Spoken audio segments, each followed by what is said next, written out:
gonna go home with us. Pretty neat piece.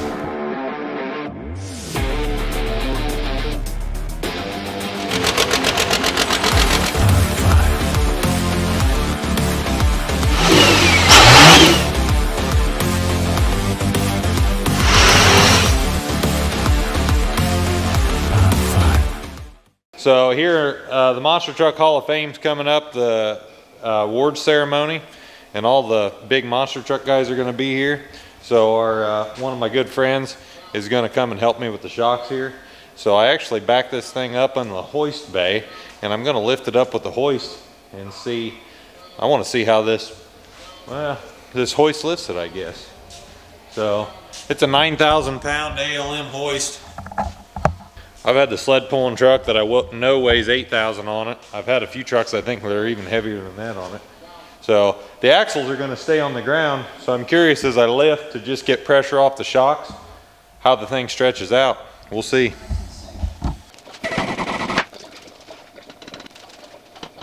All right, so I got the hoist adjusted to where it's fairly level under the chassis now. I got the hoist down a little now, and I'm gonna let the gas out of the shocks and let the truck actually settle to the hoist. Since we're not lifting the heavy axles, I don't think the hoist will have any issue lifting this thing.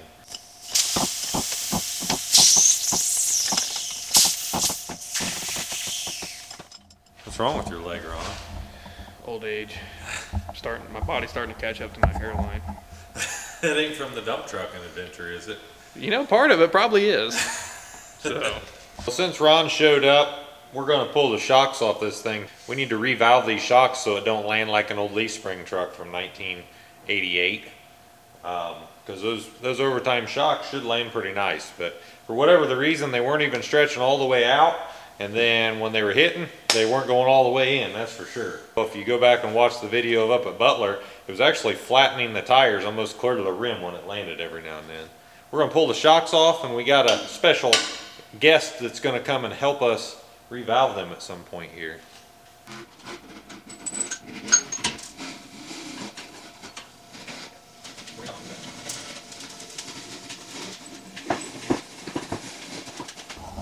What's that song, Ron? Whoa, we're halfway there. Whoa, living on a pear. A pear? Yep, living on a pear. I think it's a prayer. Ron's got some remixes too.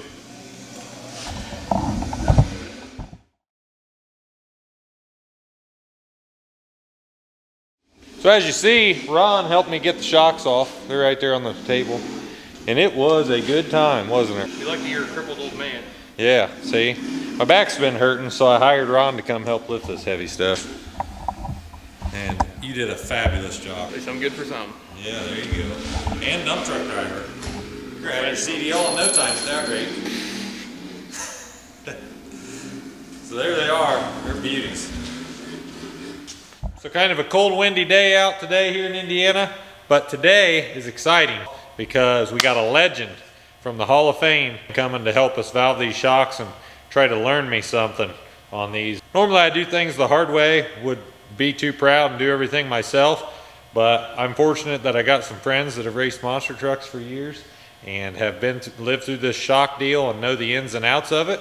So it's just much easier to have them come and kind of show me what's going on firsthand, hands-on experience, and maybe I'll take it in and we'll know what to expect and how to do this and how it works. So I told you guys a legend was showing up to help with these shocks because I don't know what the hell's going on, and he does. Is this V2 vid? No, this is better. Oh, okay. V2's up in Canada right now. Yep. So we're making do with what we got here. So old man Mike Vodder showed up. He's going to show me the ins and outs of these shocks. So pay attention because I'll need this.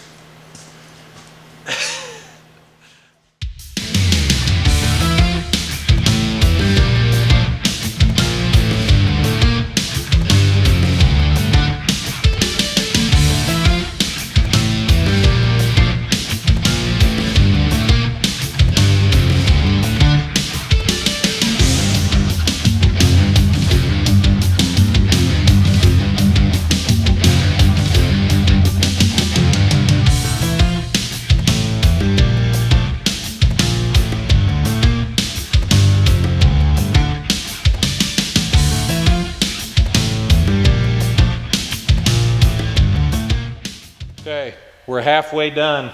We found an issue with this shock, so we had to pull this puck out right here. That's a green puck.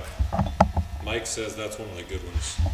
Over time, they built the shocks, don't say so, but we do. Out here in the field, they work good. They don't bypass too much. That's what he likes. Got dual lip seals on it right there. Pull that out. Now we got to set it back in. That was do more shimming. 9 inches in.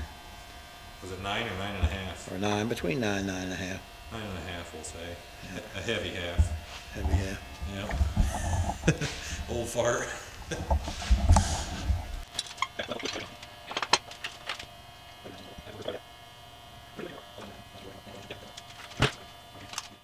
So what we got now is how these shocks work is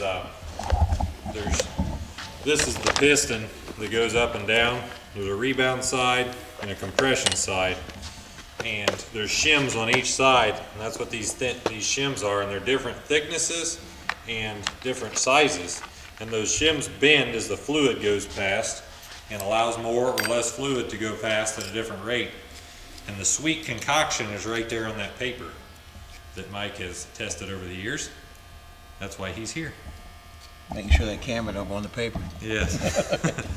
He charges a lot of labor to be able to see what's on that paper right there.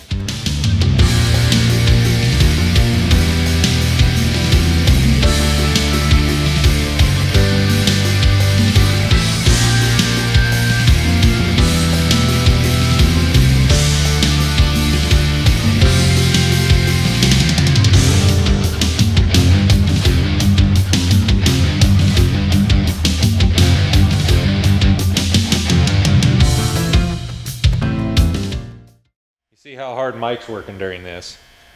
And then we got his dog over here. She's working pretty hard too. Sissy. Yeah. Yeah, this is the help that she gives Mikey on his V2 vids on YouTube, and I presume Mike does the same thing. So.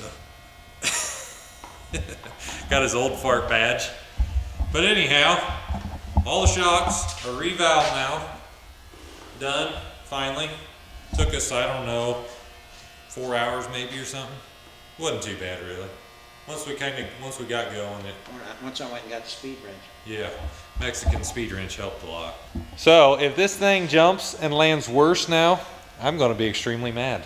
But I don't think it can get much worse because the shims were all messed up in it. Okay, I gotta do something. Brandon Overmeyer blocked. He just blocked me, so I can't call him when this thing goes and bottoms out and pokes a hole in the oil pan, or yeah, I can't walk the next day or something. Spine's hanging out your ass. Yeah. So anyhow, we're gonna get it out and test it here at some point, so stay tuned.